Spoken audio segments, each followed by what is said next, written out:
Welcome class 7th students. In today's video we will discuss oral half yearly oral sheet. Uh, this is your science half yearly oral sheet and it is of 20 marks. इसमें जो है आपके अलग अलग questions होंगे जिसमें MCQ है, fill in the blanks हैं, इसके अलावा true false, name the following and then answer the following questions and last is written work. अब मैं आपको यहाँ आपका जो ऑरल शीट है वो एक बार पढ़कर बता रही हूँ. तो फर्स्ट अपन चालू करते हैं MCQs से. MCQs में आपको पता ही है जो सही आंसर है उस पर टिक करना होगा. तो पहला है जो कि आपका 2 मार्क्स का है. The tubes which transport water and dissolved mineral from the soil to the leaves of the plant are called. तो यहाँ 4 ऑप्शन आपको दिए गए हैं. तो जो इसमें जाइलम है वो सही है, तो आपको जाइलम पे टिक करना है. Second, the rearing of silk worm for the production of silk is called. यहाँ भी जो 4 ऑप्शन है, पहला है agriculture, then sericulture, third silviculture and fourth pisciculture. तो सेरिकल्चर राइट आंसर है, तो आपको सेरिकल्चर पे टिक करना होगा.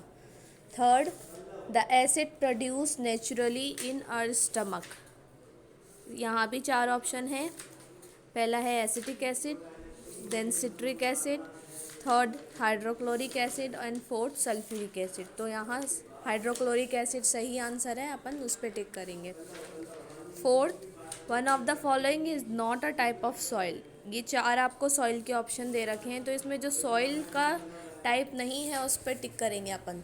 तो आपको पता है लोमी सॉइल भी होती है, क्लेई सॉइल भी होती है और सैंडी सॉइल भी होती है. बचा एक ऑप्शन सिल्टी सॉइल, किसी भी तरीके की सॉइल नहीं होती. नेक्स्ट क्वेश्चन है fill in the blanks.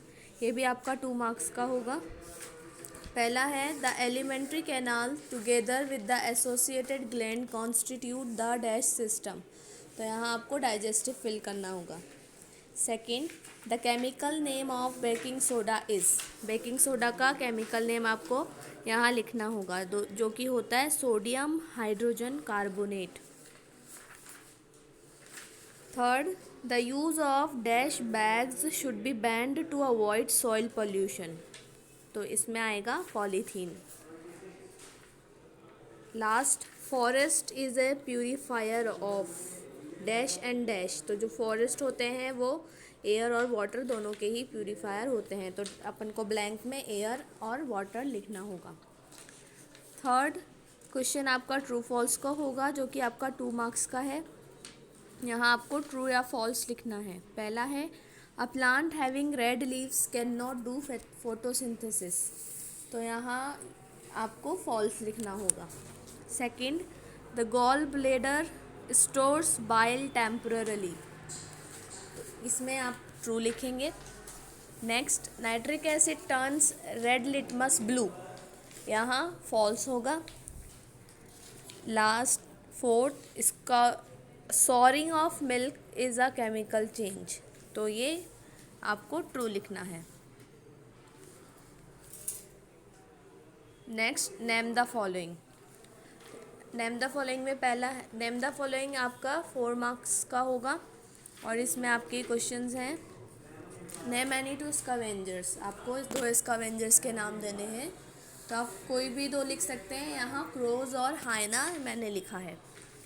Second, the natural process which break down huge rocks slowly to form tiny particles fit to make soil.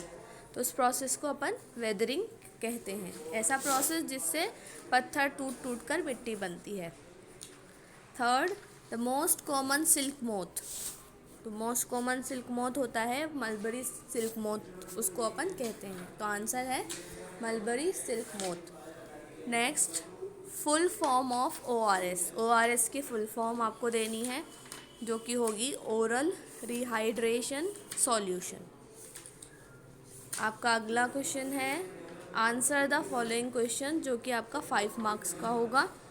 इसमें फर्स्ट है what is mean by digestion. ये question है, तो इसका answer आपको देना है.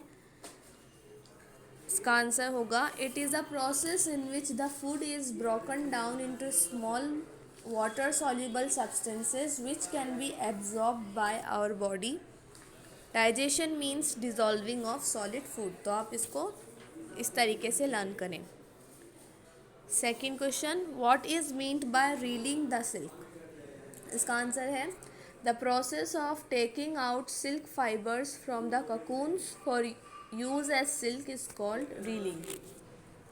Third, what is meant by soil erosion. State causes of soil erosion. तो यहाँ हम आंसर ऐसे देंगे the removal of fertile top soil from land by wind और water is called soil erosion and causes its causes are deforestation and overgrazing by animals. Next question number 4, what is the crown of a tree. इसका answer है the branchy part of a tree above the stem is known as the crown of the tree.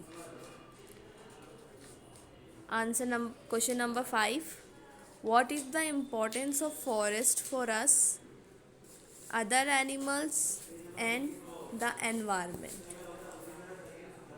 में आपको कोई दो, यहाँ 4 points लिखे हैं मैंने, आप कोई भी 2 पॉइंट्स लर्न करेंगे। तो मैं चारों पढ़कर बता रही हूँ। The importance of forest are as follows. First, they provide us many useful things like fruits, vegetables, medicines, wood, etc. Second, they maintain balance between carbon dioxide and oxygen in atmosphere. Third, they prevent soil erosion and occurrence of floods. Fourth, they help in maintaining water cycle in nature. और last में आपका written work है जिसमें आपको 5 marks मिलेंगे। Thank you. ये आपकी ऑरल sheet के बारे में आपको मैंने बता दिया। That's all for today.